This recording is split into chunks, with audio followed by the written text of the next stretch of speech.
Welcome to It Is What It Is. I'm Shamri, and before I even get into this, I have to fangirl for just like 2 seconds.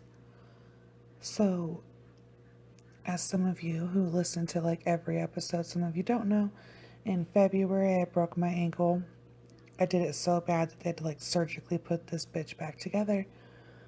And I finally get to go back to work on Monday for 4 hours at a time. So finally, I get to go back into the Walmart amongst my people, which means I get my podcast back because I saved my podcast up. And I saved Morbid and Armchair Expert because those 3 people, they just make me smile all day. And so I tweeted about it, right? And I'm like, they're never going to even see this, but like, hey, what are the odds? And then I sat there, and a couple of minutes later, my phone's like, doo-doo. And I was like, what the fuck? Doo-doo. So I look at it, and it's like, a Morbid Podcast liked your fucking tweet. I almost died. And then Ash tweeted on it. And so, like, I almost died. And so, like, finally, something good happened in 2020. Super proud. Legitly almost died. You guys have no idea. Oh, God. I fell in love with them on the Toy Box Killer. If you guys haven't listened to that one on them, oh God, I fell in love. Listened to every one of them, and except for February. Obviously, I haven't listened to anything since February till now, so I'm super excited for Monday. Super stoked to go back to work. Anywho, so let's get to this shit. All right, so I picked Robert Lee Yates, and his name is actually Robert Lee Yates Jr. Gotta put that Jr. in there for some reason. It's important. He was born on May 27th, 1952. He grew up in Oak Harbor, Washington, in a middle-class family. They attended the local Seventh-day Administrative Church. I have no idea what the hell that means, but he graduated from Oak Harbor High School in 1970. In 1975, he was hired by the Washington State Department of Corrections to work as a correctional officer at the Washington State Penitentiary in Walla Walla, Washington. In October 1977, Mr. Yates enlisted in the U.S. Army, in which he became a certified flying civilian transport airplanes and helicopters. Yates was stationed in various countries outside of the U.S. He went to Germany, Somalia, and Haiti during the United Nations peacekeeping mission of the 1980s. Yates also served 3 years in the Army National Guard as a helicopter pilot, and from April 1997 through April 2000, he earned several accommodations while doing this and service medals during his military career, including the U.S. Master Advisory Badge.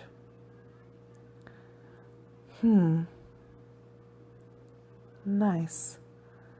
Yates left the Army in April 1996, a year and a half short of being eligible for full retirement benefits and a pension. At this time, though, luckily, the military was reducing its numbers, so he got his full retirement despite being short the time. Because usually you have to serve a whole 20 years. Then they moved to Spokane, Washington. His wife and 5 children. He has 4 daughters and 1 son.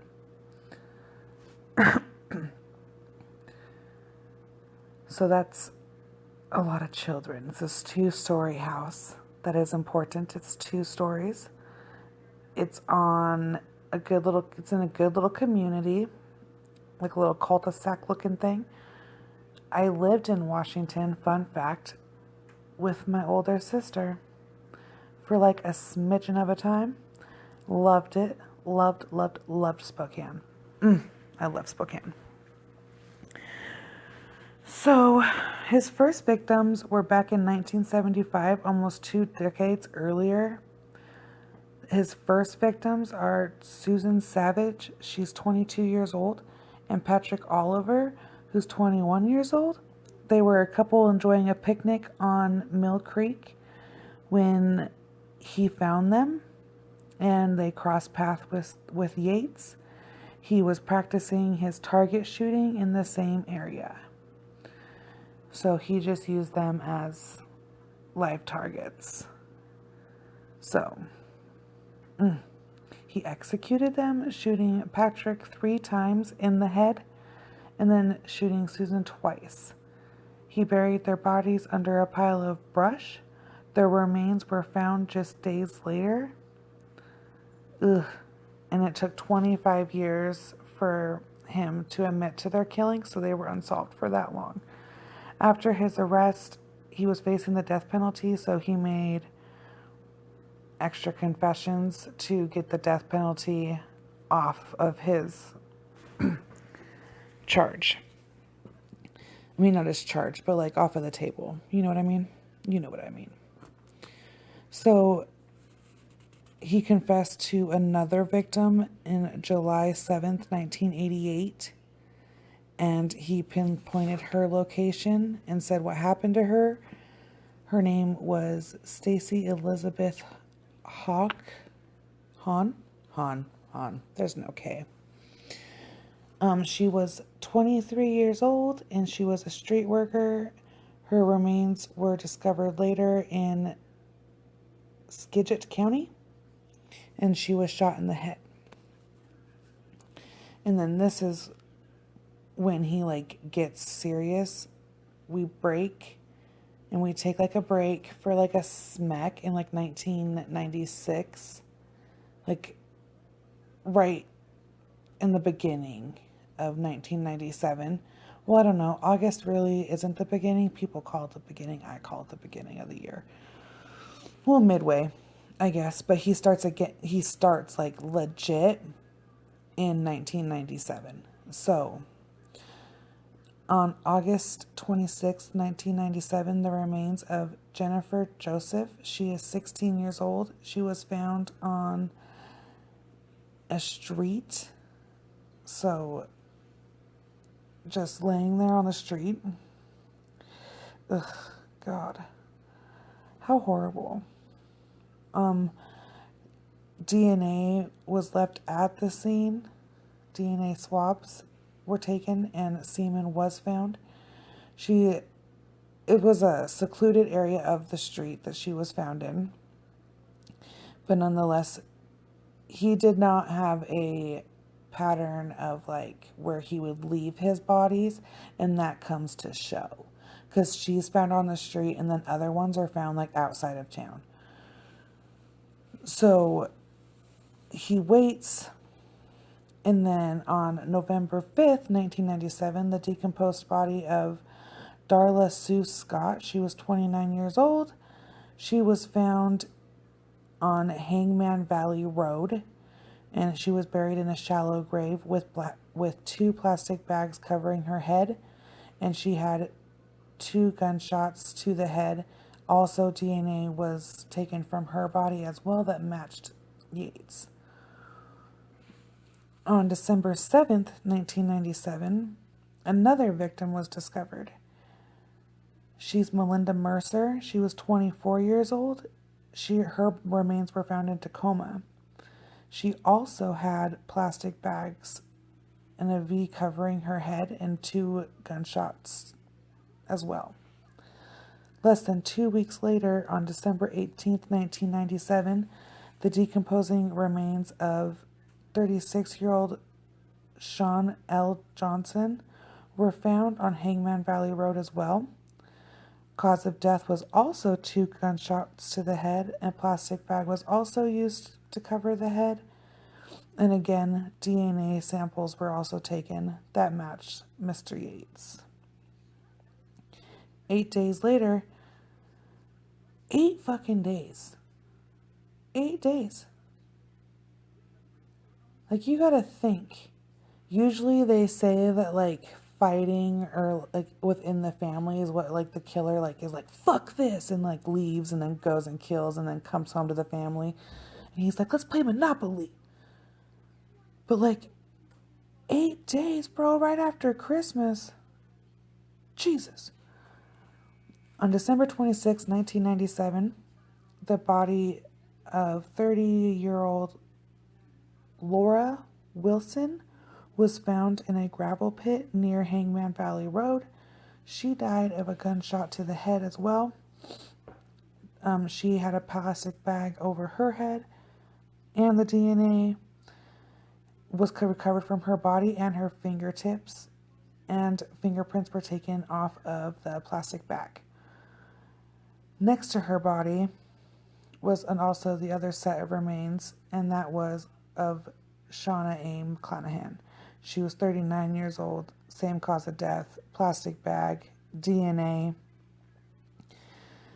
and she had like soil and like plant life that was traced back to his backyard. Yeah, that's fucking nuts. It was traced back to his backyard. So that's insane. So everybody says, I was reading like these like the forums or whatever, like the little chat groups like about this stuff about him, and everybody was like, these women were found with semen orally, anally, and vaginally. Mostly all of them were found that way. And they're like, oh, he was getting head and then he shot him. Am I the only one who thinks that that sounds fucking dumb? Like, you can't shoot someone in the head while receiving oral sex and not shoot your wiener. You know? Like, you blow your dick off. And like, everybody was saying it. They're like, oh, how disrespectful to die like that, giving head. And I'm like, she didn't. At least, am I the only one who thinks that's fucking dumb? I think it's dumb. I think you'd blow your dick off. Let me know, because, like, am I the only one who thinks that? Because I tried, and, like, a bunch of other ones were like, no, he did it when he was doing the anal rape, which may be true, but he also was a necrophiliac, so half of the time, the sexual relations, the coitus, was done after death. So, yeah. He's caca. In 1998, the next victim was discovered on February 8th, 1998. She was 41-year-old Sunny Oscar. Her remains were discovered in a wooden area in western Spokane County. She also had, of course, the gunshot to the head, the plastic bag to cover the head, and the semen recovered. So on April 1st, 1998, the decomposing body of 34-year-old Linda Maybin is discovered just 50 yards away from, oh my gosh, the Watson and the McCanahan grave sites. So, and the cause of death was the same. Bag on the head, bullets, DNA on the body. So he was just repeating the same method of killing, but he was disposing of these women differently. And most of these women had the same job occupation. They were all street workers. And so that's why he preyed upon them. The next one is McKinley Durling, 47 years old. Hopefully I did not butcher that too bad. She became the next victim. She was discovered on July 7th, 1998. Her remains were discovered in Spokane's East Canal in a neighborhood. East Central neighborhood. Sorry, not in a canal. A central neighborhood. However, the victims... Oh, wow. This victim was not raped. A witness placed her alive with just a week before. Unlike other victims, which were found within months, she was found weeks later. That's weird. I wonder what happened. They never go into much. I wonder what happened though, because like if it didn't go that far, I wonder why not. There has to be something that stopped it. October 13th, 1998, they found the decomposing body of Connie LaFlante Eloise. Yeah, fucking don't know about that. Age 35 years old, she was found in a coma. She had one gunshot to the head, plastic bag, DNA. The last known victim was Melody Ann Muffern. Muffern. She was 43 years old, and she was disappeared in 1998. Now this one, when they were like, you tell us where her body is, we have not found her. He's just admitting to her, we haven't found her. This is the one where he's like, okay, we'll check it out. Give me a piece of paper. And he draws a square, and another square, and another square. And he's like, check it. This is my house. This is my bedroom window. This one's her. And they all were like, shut your fucking mouth. They had done sonar readings of his backyard. And she was never found. She was so close up to the house. And it was like above his window, but mainly outside his daughter's window. Ugh. God. How gross. Gross. But yeah, that's where they were found. Oh, I can't even imagine. Can you imagine being the kids? Ooh. He pinpointed the exact location, October 18th, 2000. I just can't even imagine. Ugh. They really, really thought they had searched his yard. Like, they were all kind of pissed off because it was right underneath their nose and they had missed her. So they were all kind of butthurt about that for like a second. So we have Patrick Oliver, Susan Savage, both on July 13th, 1975. Stacy and Sharon and Heather, Jennifer, Darla, Melinda, Shauna Johnson, and then Shauna A. McClanahan, Lori, Sunny, Linda Mabin and Linda Davies, Melody, and Michelle and Connie. And the one that got away. Okay, so this one is so crazy. Dude, oh my God, crazy. Okay, so on August 1st, 1998, Christina Smith was doing her job to support herself And she agreed to perform oral sex on a man in exchange for $40, which I'm saying, that's hella cheap. I would be the worst because I'm like, ugh, to that, just to give you head like $100, bro. I just ain't about it. Like, ugh, anything else, you know? $100. She was doing 40 though. Nice. They were in a man's van in a secluded parking lot in Spokane. According to her, she asked him if he was the serial killer preying on the straight workers at the time. He said, no, I have 5 fucking kids. I would never do such a thing. She was doing her job, you know. Within a couple of minutes, he pulled the gun out. And he tried to shoot her in the head. I guess that's where everybody got that from. I think you'd blow your dick off. It really must have been her lucky, super lucky day because the bullet only scraped the side of her face. So she struggled to stay awake. She's falling backwards. She thought she was hit. She thought she was going to die. The x-ray shows that she has fragments in her face and her skull. But that don't fucking matter because she's alive. You know, amen. That's what she was blessed with. She still got to live. How crazy.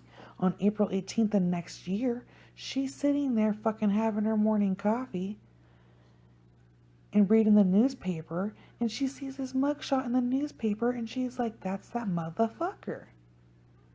So she calls the police, turns them in.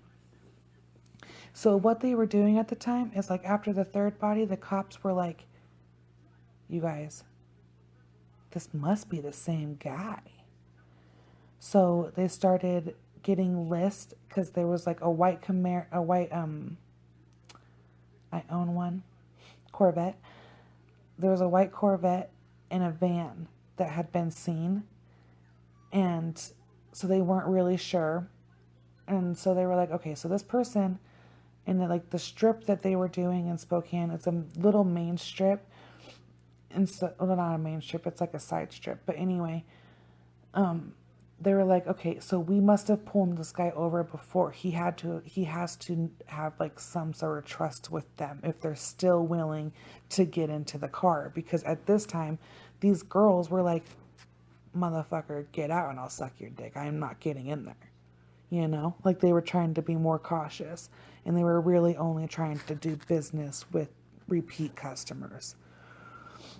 So they knew that he had to have some type of interaction with law enforcement before. So they were every one of them were coming from the same background. They all had the plastic bag. They all had the DNA. They all had the gun. And the gun was a .25 caliber. They say most likely a semi-automatic pistol. No idea what that means. They retrieved anything they could off the bodies, hair, grass, literally everything they could get. They brushed their hair, like everything they could get off of these girls to help solve their case, they did. Everything was sent to the state crime lab, in which all the DNA and everything all came back to everything had to come from one person. Like all these women encountered the same person. On November 10th, 1998, Yates was pulled over by police while driving his old Honda Civic. And on the passenger seat was a lady of the night. He said that he only picked her up because he was asked by her father to do this, and nothing else. Simple favor. He had no idea. Her dad called me. Shut the fuck up. Dumbest shit I've ever heard. Who believes that, by the way? But the policeman let him go without even recording the incident because he's like, okay, you're dumb. Go ahead. That was the dumbest lie I've ever heard. So the investigators then go back and they find out that the first person that went missing, Jennifer, she was seen getting into the white Corvette. So everybody was like, no, she got into a white Corvette. We've seen it around. It wasn't much because at the time, even though Corvettes then were still kind of on the spendy side, they were everywhere. They were bitching, you know? So they were there. So that's when they got the list of people who had that car. And then they ran that car against the other names. And in those columns that they had, Robert Yates kept popping up.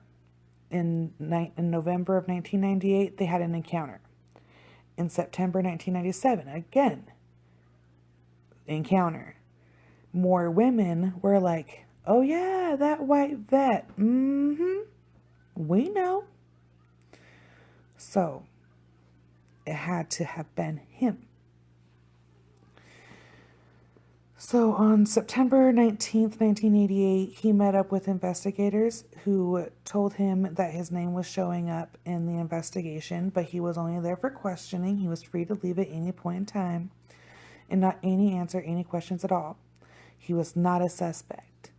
He agreed to go in on this interview. So in about November 1988, the police pulled him over, asked him about the pulling over with the lady of the night in the vehicle. And he stuck to the same story that he told the police then. He said, no, dude, that was a coworker. I'm a friend of her dad's. He asked me to pick her up. And when he was like, okay, they were like, okay, well, give us her daddy's name. We'll go double check. He was like, well, it mistakes me right now. I can't remember his name. I haven't worked there in a long time. So you're like, yeah. So then they were like, hey, I wonder, dude, did you have a white vet? And he goes, oh, dude, I did, but I sold it. I don't even have it anymore. And they were like, you know what, Mr. Yates, we're sorry for bothering you. If you just go ahead and give us a DNA sample, we'll just leave you the fuck alone, because that will prove your innocence, sir. And he goes, excuse me? No. That is too much of an extreme request for a father of 5 and a working man and a vet. Not that he drives like a vet, like an ex-military. So he was like, no, you guys are insulting me. So the investigators tracked down the new owner of that white vet in January 2000, and then they collect the fibers from the car. Well, at least selling the car was the one correct thing Yates probably ever did to help the investigation against him. Because with that information, they found the car, and in the car were the fibers that matched the car to the victims. Like the victims from the fibers from the car on the victims matched.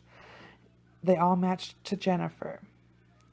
And when it was searched, they found dry blood on the passenger side of the vehicle. And then they found more underneath the seat.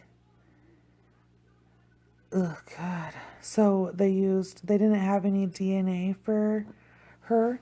So they used her parents' DNA, and that was a match. Like, they used her parents' DNA to compare with hers. How sad. Like, she's 16 years old. You know what I mean? Like, what DNA did she really leave in the world? And yet, I'm just, God. How horrible. I can't even imagine. That's when they finally had enough, because they also had a piece of her blouse underneath that shirt. So they finally had enough to go and arrest him. And they do. On April 18th, 2000 at 6:30 in the morning, they wake up the whole Yates family, and he is arrested for the murder of Jennifer. After his arrest, they have a search warrant. It was executed, and it was also and a search warrant executed on the 1977 white Corvette he previously owned. And like I said, they found a whole bunch of shit in there when they actually pulled it back. And the only reason why they weren't like 100% sure is because he got all that stuff kind of taken away, because on the on the report, there we go, that's the word, the report, it was misread. It says Camaro, not Corvette.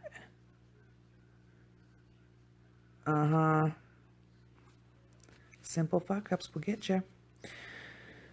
So they discovered the blood that linked Yates, and then the DNA from Yates himself that linked him to the other 12 women. And in 2000, he was charged officially with a whole 13 counts of first degree and 1 count of attempted first degree in Spokane County. As a part of his plea bargain, he had to confess to the other ones, like I told you, to avoid the death penalty, but he was officially sentenced to 408 years in prison. In 2001, he was charged in Pierce County with the two additional murders of Melinda and Connie in 1997 and 1998, which they were linked through DNA, of course. And in September 19th, 2000, he was convicted of those 2 murders, and he was sentenced to death by lethal injection on October 3rd, 2002. The 2002 death sentence was appealed, of course, on the grounds that Yates believed his plea bargain was as good as it got. He was told he wasn't going to get death, and like that's what he was told. And so it was rejected, of course, in 2007 by the Washington Supreme Court. A September 19th, 2008 execution date was set by Chief Justice Guri Alexander, pending additional appeals, because everybody always says there is one. In 2013, Yates' attorney filed habeas corpus with the courts, saying that he is mentally ill through no fault of his own, suffers from severe necrophilia disorder, paraphilic disorder, that made him commit the murders. They knew it was a long shot, but still, they had to try it. I don't think, it says, in quotes, this is from the prosecutor, I don't think Mr. Yates helps his cause by relying on the fact that he is a necrophiliac. And he also wanted them to know that he found Jesus. And once again, I'm just saying, if it wasn't for prison or jail, no one would find that motherfucker, you know? Like, he would just only be known by a couple few thousand, you know? But like when people go to prison, they find him like day one. But he found him. Nonetheless, thank God Robert Lee Yates was forgiven. He remains incarcerated at the Washington State Penitentiary. His case was commissioned further complicated by the Washington governor at the time, because he said no death warrant would be signed under his rule, his time in office. He would not be signing any death warrants at all. He says it's cheaper for the people of Washington for these people to sit in jail and die of natural causes, jailhouse justice, whatever have you, than it is to actually go through with the killing of them. So in July 2015, the Washington Supreme Court once again rejected any efforts made by Yates to get his conviction withdrawn. And after the Washington state ruled in 2018 to avoid the death penalty, his sentence is now given that he will have life imprisonment, obviously, without the possibility of parole. He will not be put to death. So, yeah. Imagine that. Can you imagine sitting in court and the guy in front of you is like, but really, Judge, it was hard because I suffer from wanting to kill people to have sexual relations with them. And you're supposed to be like, well, now it all makes sense. God, no one explained that to me, sir. I would have let you go the first time. No. Ugh, goodness. So one of the things that they found when they were going through his house was a Minnie Mouse, like a Mickey Mouse jacket from back then in the 90s. That big white one. Everybody knows what I'm talking about. Black sleeves, white, Mickey Mouse on the back. He gives it to his wife. He takes it and gives it to his wife. She tells the detective, her words, not mine. She said it smelled like a whorehouse and she had to wash it 3 or 4 times before the smell came out, is what she told the detective. It was from one of his victims. He had given it to her. And when they got his van, his daughter remembered when she got into the van one time, there was like a big blood stain on the seat. And they're like, what the fuck is this? And he's like, I hit a dog. I had to take it to the vet. Like, why are you asking so many questions? I had to try to save a dog. And the kids were like, yeah, okay. Weird. But like, they sat on it, you know? Like, I just can't get over this man. And like, he cried and he legitly said every person's name. And he said he apologized to them and their families individually. And like, his daughter, one of his daughters went up and like spoke, and it was just overpowering. And like, he showed so much emotion. He has not ever made like a big deal and like talked, done interviews, shit like that. He's kind of like, okay, I've caused enough shame for my family and my children that I'm just gonna like do my time and keep my fucking mouth shut. But so he's just chilling in Washington, just waiting to die, which I don't know. He was one of the people that, well, this, I don't know if this is true or not, because like, of course it's about Corona, but he was one of the people that they were like, maybe kind of, sort of, we could probably let him out because of the virus, I guess. I saw a big, huge thing about it and on Facebook, of course. So Lord knows if it was true or not, but I just can't, guys. Like, sometimes shit just blows me away. And the fact that people can literally go on and have normal lives, like this man videotaped his children, Christmas, the whole spiel, having a good time. And then on the 26th, you find 2 women that lost their life because you left your home that night. It's insane. Insane. And like, everybody was like, he was kind of like stern, but like, no one thought he was a killer.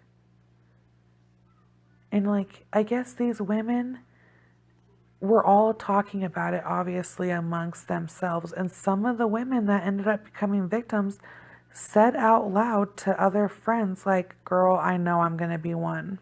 Like, I have a feeling something bad's about to happen. And some of these poor women had that feeling. and still we're driven to make money. It's crazy. It's sad. And no one has a right to do that. So, it's super sad. So shout out to Washington for having like one POS living there. Walla Walla. I wonder how pretty Walla Walla is. I've only made it as far as Spokane. And like the Idaho side right there. I haven't really gone further in like Seattle or anything like that. So maybe a road trip is ahead of me. Anyway. Like I said, my day was made awesome. Doing a late night recording. It's like 10:30. Everyone in my house is asleep. I'm gonna do some dishes. And just enjoy being home before I go back to work. On Monday, please pray for me. Think of me. I'm gonna be in so much fucking pain. Oh, guys, it's unreal. But no fear, I will have my fellow podcasters to get me through. Goodness, they'll probably never ever hear this either, but it was just so fucking cool. So cool. But yeah, I love every one of you. Please, please, please do me a favor. Go to iTunes. Give me a review. I have 35 reviews right now, guys, and they are just not fucking cutting it. We need to up that a little bit if we can. So go to iTunes. If you're listening on iTunes, please give me a good review. Anything above a 3 stars, fine. Just don't be one of those 1-star assholes. I work hard on this. I give you my heart, my soul. So do that. And then after you're done with that, go to YouTube and go to It Is What It Is, a true crime podcast. Subscribe to me. And then go over to Facebook and go to It Is What It Is, a true crime podcast, and join the group or the page. There's 2 of them. And then you can go to Instagram and go to It Is What It Is Pod 19, all together, no spaces, no nothings, and befriend me. And then on that, you will get to my actual Instagram. And if you get that far, fucking befriend me. Or you can go to like one of my almost new favorite places to be, Twitter, and follow me on It Is What It Is 208, because that's where I'm from the great state of Idaho, right next door to where Mr. Yates is being housed. So, yeah, I love all of you. Have a great Memorial Day. Hopefully you guys didn't go camping, because here in Idaho it snowed. So, yay to the work week. See you fuckers on Tuesday. Peace out.